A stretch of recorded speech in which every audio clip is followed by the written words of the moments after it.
परीक्षेमध्ये एकदम सोपे प्रश्न विचारले जातात ते कोणते प्रश्न असतात ते बघूया पहिल्यांदा. खालील शब्द गटातील 4 शब्द गट देतात आणि त्या गटातील आपल्याला विचारतात पुल्लिंगी शब्द ओळखा किंवा असा विचारला जातो खालील शब्द गटातील स्त्रीलिंगी शब्द ओळखा किंवा प्रश्न विचारला जातो खालील शब्द गटातील नपुंसकलिंगी शब्द ओळखा असा प्रश्न विचारला जातो. किंवा खाली दिलेला एक शब्द देतात आणि प्रश्न विचारतात खाली दिलेल्या शब्दाचा पुल्लिंगी शब्द ओळखा किंवा खाली दिलेल्या शब्दाचा स्त्रीलिंगी शब्द ओळखा असा प्रश्न विचारतात. किंवा खाली दिलेल्या शब्दाचा नपुंसकलिंगी शब्द ओळखा असा प्रश्न विचारला जातो. आणि हे प्रश्न एकदम सोपा आहे, एकदम. फक्त आपल्याला ते कळलं पाहिजे की कसा शोधायचा, पुल्लिंगी शब्द कसा शोधायचा, नपुंसकलिंगी शब्द कसा शोधायचा, स्त्रीलिंगी शब्द कसा शोधायचा हे आपल्याला समजलं पाहिजे आणि एकदम सोपं आहे. बघा चला आता आपण लिंग म्हणजे काय हे थोडक्यात समजून घ्या. लिंग म्हणजे एखादा जो शब्द आहे तो शब्द वाचल्यानंतर तो शब्द पुरुष जातीचा आहे का स्त्री जातीचा आहे हे आपल्याला लगेच ओळखता येतं, ते समजतं. पुरुष जातीचा आहे का स्त्री जातीचा आहे हे आपल्याला समजतं, त्याला आपण म्हणायचं लिंग. आता या ठिकाणी मुलगा हा शब्द जो आहे तो आपल्याला लगेच लक्षात येतोय की तो शब्द कोणत्या जातीचा आहे, पुरुष जातीचा, म्हणून त्याला पुल्लिंगी असं म्हणलेलं आहे. आणि याच शब्दाचा दुसरा शब्द आहे मुलगी. हा शब्द जो आहे तो स्त्रीलिंगी आहे, स्त्री जातीचा आहे. पुरुष जातीच्या शब्दाला पुल्लिंगी असं म्हणतात आणि स्त्री जातीच्या शब्दाला स्त्रीलिंगी असं म्हणतात. ते कसं शोधायचं ते मी पुढे सांगणार आहे. आणि नपुंसकलिंगी म्हणजे काय, तर एखादा शब्द असा येतो की त्या शब्दाला पुरुष जातीचा बी कळत नाही आणि स्त्री जातीचा बी कळत नाही, त्याला नपुंसकलिंगी म्हणतात. म्हणजे त्याचं पुरुष जाती बी समजत नाही आणि स्त्री जाती बी समजत नाही. उदाहरणार्थ झाड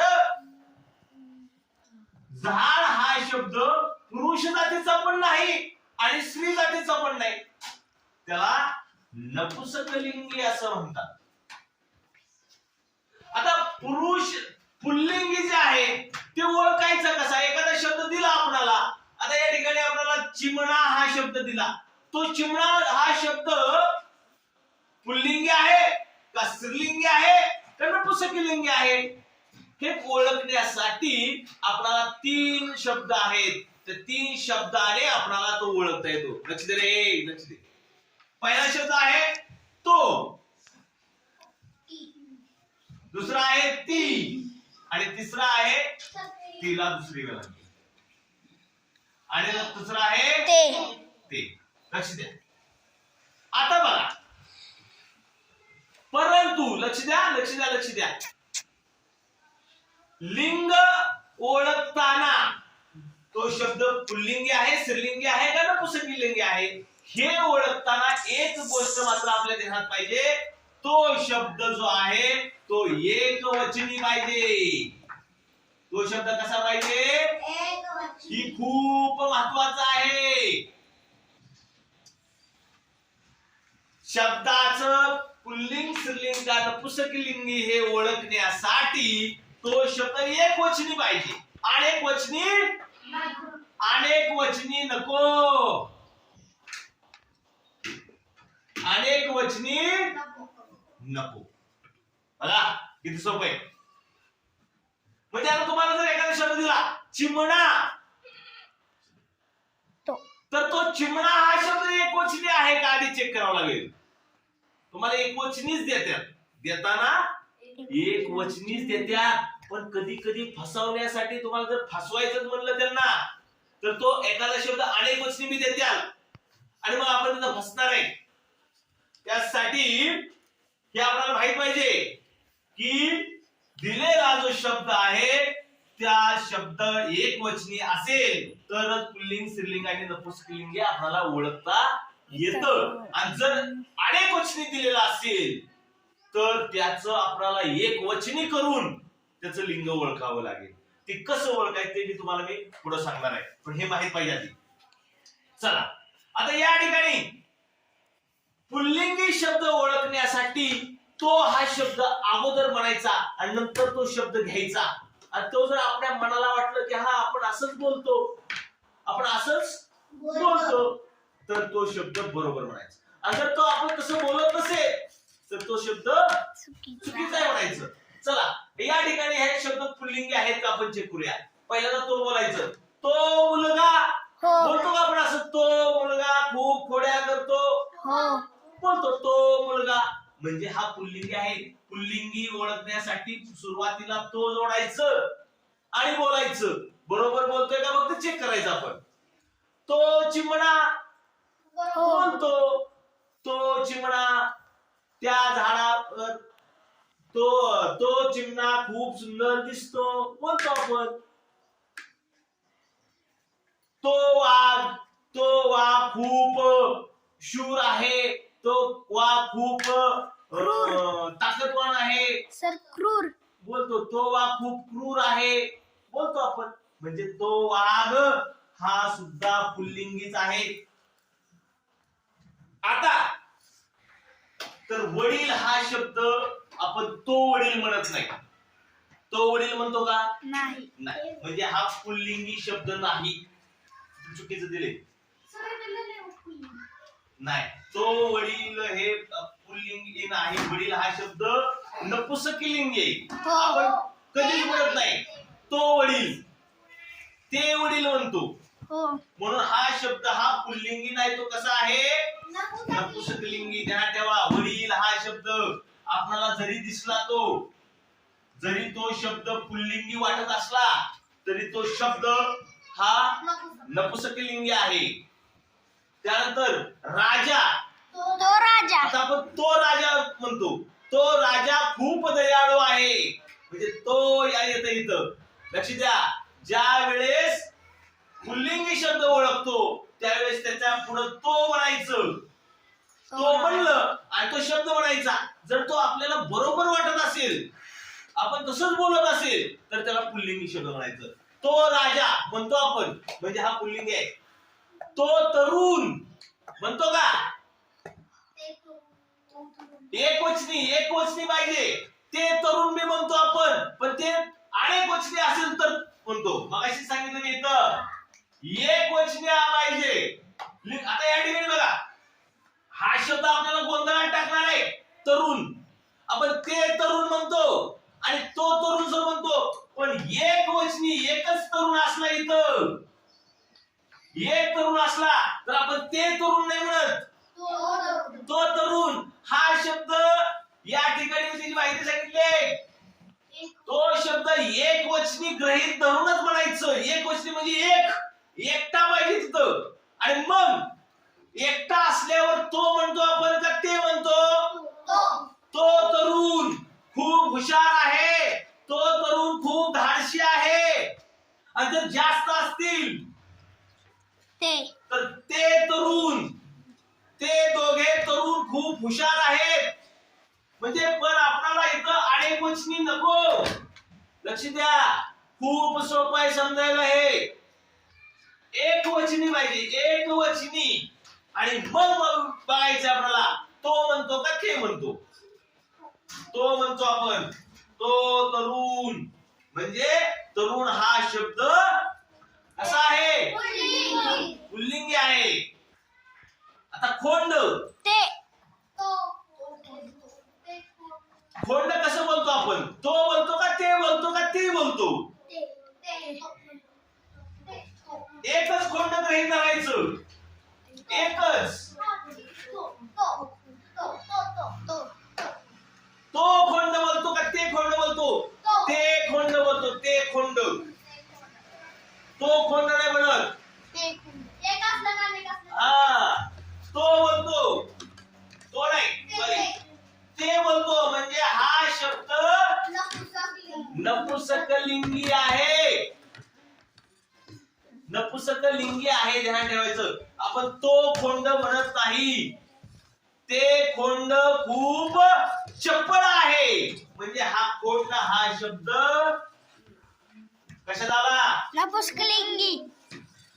बघा, आपणाला थोडे काही शब्द हे कन्फ्यूज करणार असतात. जरी तो खोंड आपल्याला पुल्लिंगी वाटत असला तरी तो शब्द जो आहे तो स्त्रीलिंगी शब्द आपल्याला चेक करतोय आपण फक्त.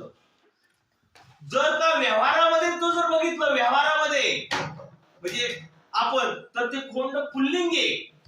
परंतु शब्दाचा जर विचार केला, शब्दाचा, तर ते नपुसकलिंगी. जसं वडील, वडील हे पुल्लिंगी आहेत, पण शब्द जर बघितला, शब्द बघा, ही थोड्याच गोष्टी समजून घेण्यासारखी आहे. शब्द जर बघितला तर ते वडील म्हणतो आपण, म्हणून तो नपुसकलिंगी शब्द आहे. परंतु जर आपण वडिलांचा विचार केला नसता तर ते कशात येतात? पुल्लिंगी येतात. हे काही थोडेसे कन्फ्यूज करणाऱ्या गोष्टी आहेत, ते आपण नीट समजून घ्यायच्या. देव, तो देव, तो देव किती सुरेख आहे. तो देव नवसाला पावणारा आहे. शिवाजी आहे का नाही? तर तो देव हा पुल्लिंगी येतोय. कळलं? कळलं का? त्यात स्त्रीलिंगी, स्त्रीलिंगी शब्द ओळखण्यासाठी ती हा शब्द वापरायचा आहे. कुठला?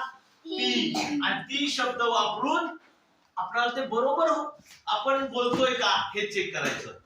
ती वाघीण म्हणतो आपण. ती वाघीण म्हणजे ती वाघीण हा शब्द स्त्रीलिंगी, स्त्रीलिंगी आहे. ती बायको का तो बायको म्हणतो?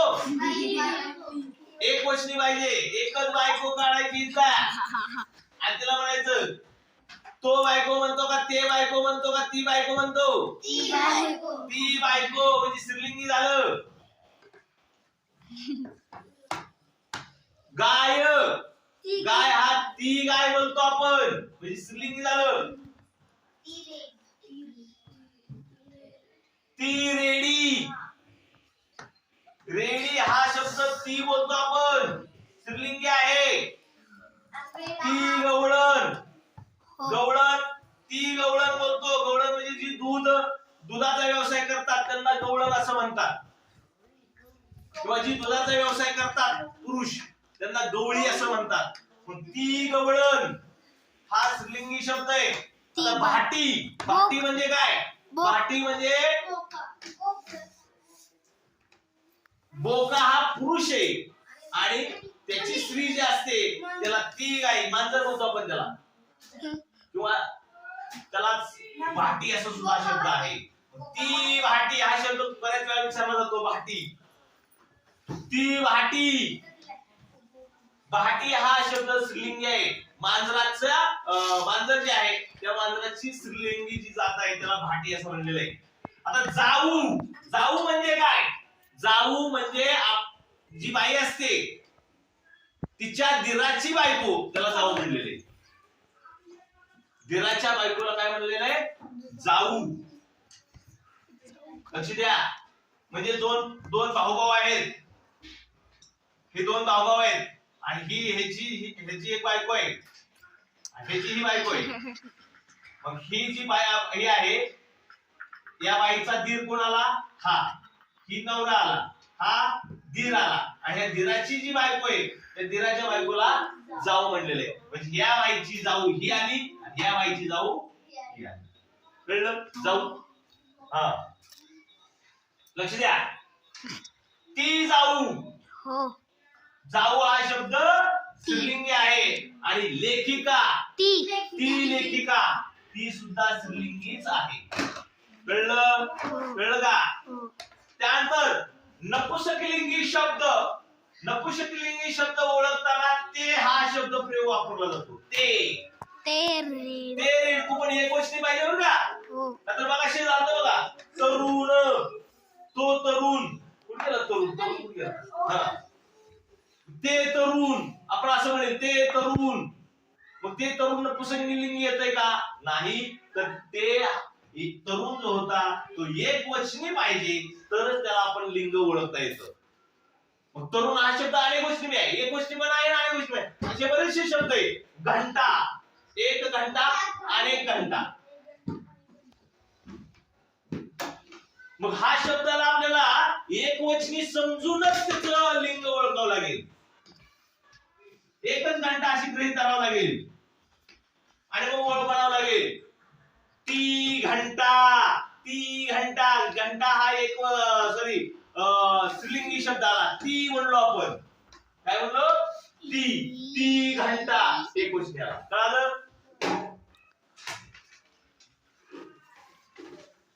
हा. ते माकड एकच पाहिजे. ते माकड. नपुसकलिंगी शब्द ओळखताना नीट चेक करावं लागतंय. कधी कधी अनेक वचनी शब्द येतो तिथं आणि आपण तिथं ते म्हणतो, त्याला एक वचनी करून त्याचा चेक करावं लागणार आहे.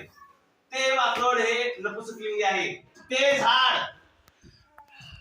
हे नपुसकलिंगी आहे. ते मूल, जरी ते मूल आपल्याला पुल्लिंगी वाटत असलं तरी ते नपुसकलिंगी आहे, कारण आपण ते मूल खूप सुंदर आहे.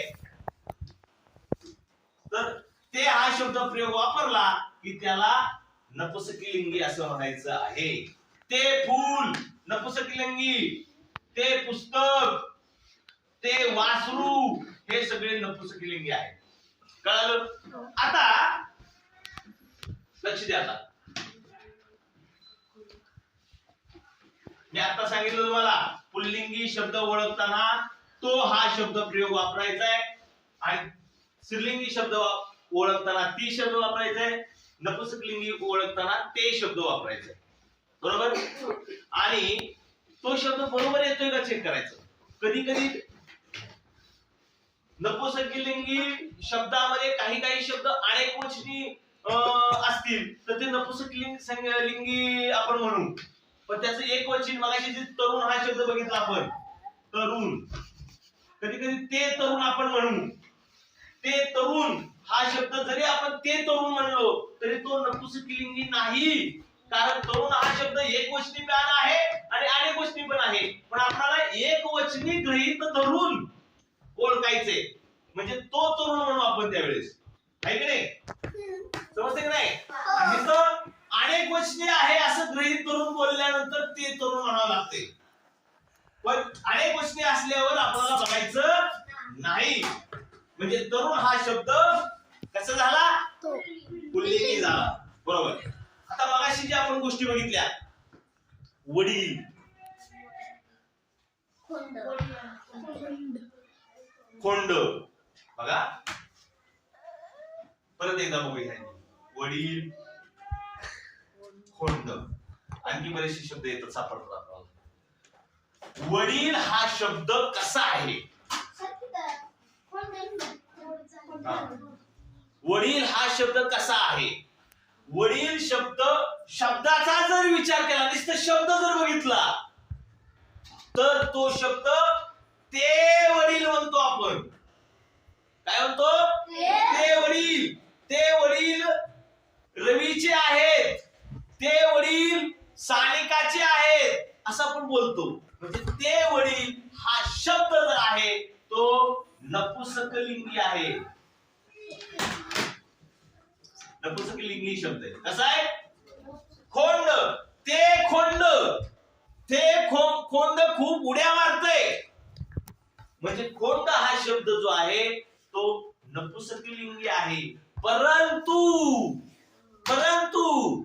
ती वस्तू जर विचार केला, वस्तूचा, म्हणजे खोंड हे एक प्राण्याचा, वडील ह्या एका सजीवाचा, सजीव आहेत ते वडील म्हणजे व्यक्ती आहे, त्या व्यक्तीचा जर विचार केला तर ते मात्र पुल्लिंगी आहेत, पुरुष जातीचे आहेत. शब्द नपुसकलिंगी आहे पण ते व्यक्ती हे पुरुष जातीचे आहे, त्याला आपण पुल्लिंगी म्हणतो. कळलं का? हे दोन्ही गोष्टी आपल्याला समजल्या पाहिजेत. शब्दाला जर विचारलं खाली दिलेल्या शब्दातील कोणते नपुसकलिंगी आहेत तर हे वडील हा नपुंसकलिंगी हा शब्द आला.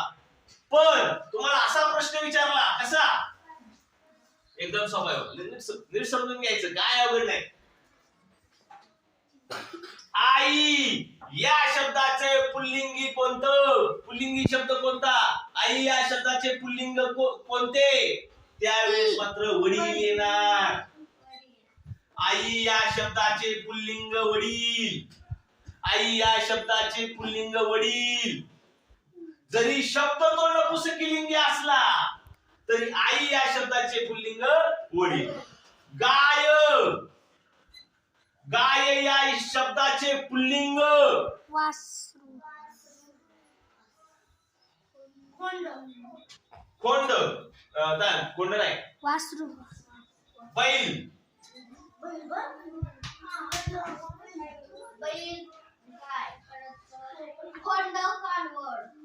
लक्ष द्या.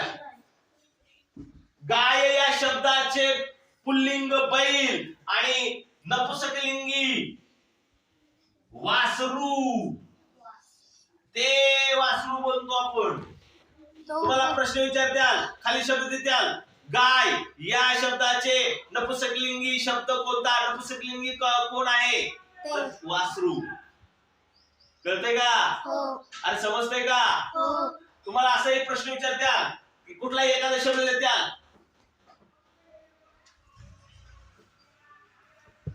लेखक हा शब्द देत्याल आणि प्रश्न विचारत्याल खाली दिलेल्या शब्दाचे स्त्रीलिंगी शब्द कोणता, लेखक स्त्रीलिंगी मगाशी झालं इथं, लेखिका. लेखिका.